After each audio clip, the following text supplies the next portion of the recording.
Hello and welcome to this channel.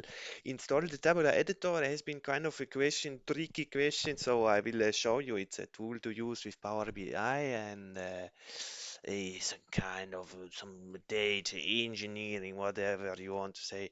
So you go to the Microsoft Edge, and I have also looked for this Tabular editor too. For some reason, this is this normal web site here.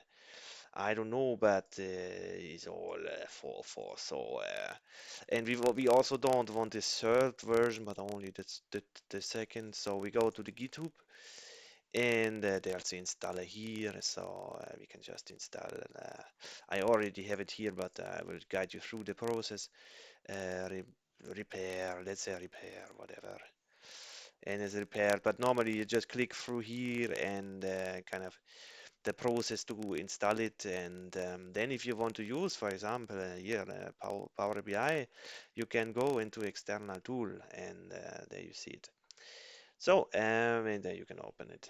So, thank you for your attention. It has been a pleasure. And yeah, see you in the next video where I explain how to use the Power BI with Tabular Editor. So be aware with that. Thank you.